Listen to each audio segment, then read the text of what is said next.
When Rio Ferdinand learned at halftime about Nicholas Jackson's challenge on Takahiro Tomiyasu, an Arsenal defender, on Tuesday, he was taken aback. For Chelsea, Tuesday turned out to be a horrible evening. At the Emirates, Mauricio Pochettino's team was completely overwhelmed by the Premier League leaders in the second half. Despite just leading 1-0 at the half, Arsenal was unstoppable after the break. However, Chelsea ought to have suffered a serious setback in the opening 45 minutes after a rough challenge on Takahiro Tomiyasu that left the Arsenal defender sprawled out on the ground. Nicholas Jackson escaped punishment. Replays revealed that Jackson, who has recently drawn a lot of criticism for his ongoing struggles adjusting to life at Chelsea, made an incredibly bad challenge. Rio Ferdinand was taken aback by the information regarding Nicholas Jackson's challenge to Takahiro Tomiyasu. With his studs up, the Senegalese entered the room. Tomiyasu then saw his ankle roll. The Arsenal player was perhaps very lucky to escape with a major injury. The play picked back up right away. And that led Rio Ferdinand, who believed that VAR could not have verified the challenge, to voice his astonishment on TNT Sports, broadcast on April 23, 2054. He was then told, though, that VAR had examined the tackle and that no more action was required. He exclaimed, "Wow, please come and explain that to me." Fans are still extremely perplexed by VAR. This is one example that clarifies why so many people find the use of VAR perplexing. In the end, Jackson might not have had any grievances at all if he had received a red card. It was undoubtedly worthy of a closer examination than it received. Furthermore, it is utterly absurd that a judgment can be examined in that way and not see Jackson even booked. Naturally, the VAR is not responsible for that. The referee ought to have known how difficult the task was. However, he has no power to book the Chelsea striker afterwards. Arsenal hammered the Blues, so thankfully the choice did not come back to haunt them. Arsenal's 5-0 thrashing of Chelsea gave them a huge boost in their Premier League title challenge. The Gunners silenced Mauricio Pochettino's team with a clinical display of dominance at the Emirates after securing their second goal. Chelsea showed little threat against the hosts and were beaten into submission.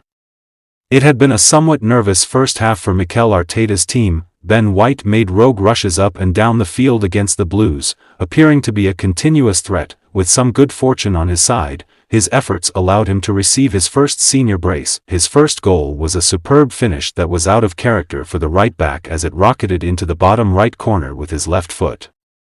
For the second, luck was on his side, but he still possessed. Despite his inability to register a goal, Martin Odegaard's effort against Chelsea might have been his greatest ever while wearing an Arsenal shirt. He was one of the most effective playmakers on the field because of his nearly unbelievable turns. The Blues could not halt Odegaard's progress as he appeared to be practically taunting them. When a team wins 5-0, it's hard to choose the worst player, but William Saliba appeared a little uneasy in the first half, particularly when he was up against Nicholas Jackson. Does anyone really give a damn about the fact that he appeared to struggle in the pace fight with the striker and occasionally gave him too much space in attack? Pochettino is also not exempt from criticism. While it is true that he has frequently played terrible hands, he has also been expected to build on quicksand with subpar tools and materials. After their outstanding performances at Wembley, Thiago Silva and Trevoh Chalobah were dropped, and some of Axel Disasi and Benoit Badiashile's defending in their place was equally puzzling. The manager didn't make any adjustments until Chelsea was behind 4-0.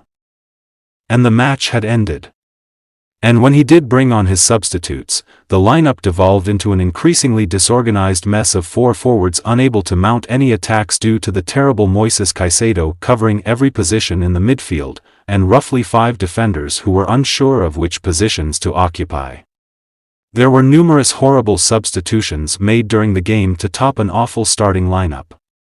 In the 30 minutes following their first replacement, Chelsea managed just one shot, a meek free kick from an unproductive Raheem Sterling. Although Pochettino is clearly not the issue at Stamford Bridge, it has also not seemed like a solution, as has been said about many a manager in the past. For It is ridiculous how dependent Chelsea is on a 21-year-old new signing in his first season as a consistent starter at the top level. Palmer could have easily joined a different team in the summer, and the management didn't even think he was a need. It would have been even worse if Manchester City had chosen to consider bids for their savior sooner in the summer. Chelsea has spent more than £1 billion to be mid-table with the worst defensive record in their Premier League history. For Todd Boehly and his executive friends, that alternate scenario is immensely difficult because, while they are dysfunctional with Palmer, they are diabolical without him. Placing the entire burden on him is almost reckless. But his teammates have especially shown that they are unable or unwilling to share it. There is absurdly much work to be done, and it's unclear how to begin addressing the striking lack of maturity and leadership. However, these players are not awful. As challenging as it may be, overlook the transfer costs and evaluate the people.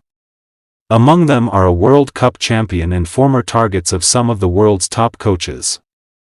Although Mykhailo Mudryk, Marc Cucurella, and Caicedo appear useless in this squad, Mikel Arteta, Jurgen Klopp, and Pep Guardiola openly chased them. Although it's not a guarantee of victory, according to Calvin Phillips, it's as near to the perfect character reference as a team could hope for. Spurs are a vastly superior team than Chelsea, and it seems like they support Chelsea's captain more than Chelsea does. The Blues provide convincing evidence that, when it comes to hiring, the proper framework and mechanism are still laughably neglected. It turns out that building a team involves more than just taking advantage of the transfers that elite teams are attempting to make. There isn't a finer model for them to imitate than Arsenal. Although building this team has come at a considerable cost, every composite component has been painstakingly chosen and purchased to meet the unique requirements of this particular team. There was no real competition for David Raya, and no other club would have pondered the expenditure on Kai Havertz or Benjamin White. Instead, many might have taken their time thinking about Leandro Trossard's potential for resale. Arteta saw a need for their special talents and had the power to demand that they be signed. Therefore, she doesn't care about that. Thank you for watching my channel. Please subscribe for more videos. Goodbye.